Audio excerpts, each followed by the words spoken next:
حضرت سیدہ زینب نے پوچھا امام حسین سے کہ سارے زمانے نے روکا ہے، ٹھیک ہے آپ حق پہ ہیں، یہ بھی سب نے کہا ہے آپ حق پہ ہیں، پر روکا بھی سب نے، آپ روکے کیوں نہیں؟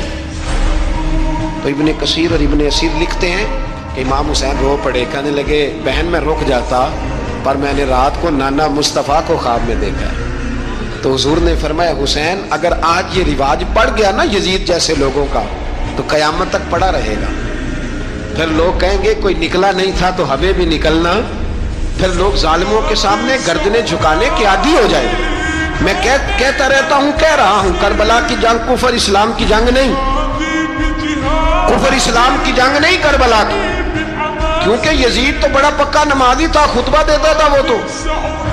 جب امام حسین رضی اللہ تعالیٰ عنہ نے کربلا کے میدان میں جمعے کا دن تھا تو یزید کے سامنے کو بات کرنی شروع کی عمر بن سعد کے سامنے، تو عمر بن سعد کہنے لگا حسین زیادہ باتیں نہ کر، ہمارا جمعہ لیٹ ہو رہا ہے، جنگ کے لیے تیار ہو، فٹافٹ آ، اہل بیت نبوت کو قتل کریں گے اور قتل کے بعد پھر نماز پڑھیں گے اور پھر کہیں گے اللہم صلی علی محمد وعلی آل محمد، اسی نماز میں پھر درود بھی پڑھیں گے۔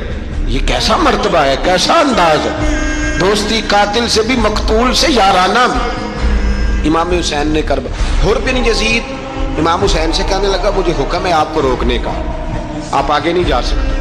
امام صاحب نے فرمایا وجہ زمین اللہ کی ہے، اس نے کہا آپ بیعت نہیں کر رہے، یزید کی حالات آپ کے حق میں درست نہیں ہیں، آپ نہیں جائیں گے۔ امام روک گئے۔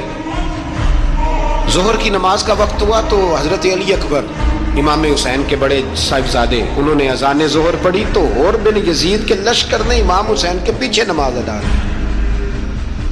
کہا بھئی تم مقابلے میں آئے ہو نماز پیچھے پڑھتے ہو؟ کہا حضور مقابلہ تو تلواروں سے کر رہے ہیں پر ہمارا دل تو مانتا ہے نا کہ مصطفیٰ کا نواسہ بڑی شان والا ہے۔ حر بن یزید نے 3 نمازیں لشکر سمیت امام حسین کے پیچھے پڑھی ہیں، 3 نمازیں، ظہر اثر اور مغرب۔ پھر امام حسین کے سامنے شرائط پیش کی کہ آپ کو یہاں گھیر لیا گیا ہے، یہاں آپ بیعت کریں گے، یہاں پہ جنگ کریں گے، 2 ہی باتیں۔ امام حسین نے فرمایا نہیں بھائی بیعت تو میں نہیں کرتا، اس کے علاوہ تم جو کہتے ہو میں کرنے کو تیار ہوں۔ اس نے خط لکھا، عبید اللہ ابن زیاد کو ایک بندہ دوڑایا پیچھے کوفے، چند میل پہ کوفہ تھا، کہا وہ نہیں مان رہے، کیا کر رہے؟ تو حسین ابن علی ہے، میں زیادہ دیر انہیں روک بھی نہیں سکتا۔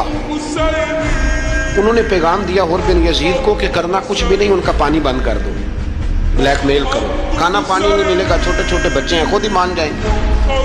حضرت امام علی مقام کے بارے میں حر کے بعد جب یہ پیغام آیا تو حر کہنے لگا میری طبیعت نہیں مانتی حسین پر پانی بند کروں، دل نہیں مانتا۔ جب یہ لفظ کہے نا دوبارہ تو پھر عبید اللہ ابن زیاد نے عمر بن سعد کو 10,000 آدمی دے کے بھیجا، کہا حر بن یزید لچک دکھا رہا ہے حسین کے حق میں۔ ایک رے کا علاقہ تھا، بڑی وہاں فصل ہوتی تھی، لوگ کوشش کرتے تھے وہاں کا گورنر بننے کی، کوشش کرتے تھے۔ تو عبید اللہ ابن زیاد کہنے لگا تمہیں رے کی گورنری ملے گی، سب سے سرسبز و شاداب علاقہ، تمہیں وہاں کا گورنر بنایا جائے گا اگر حسین کے خلاف لڑو گے۔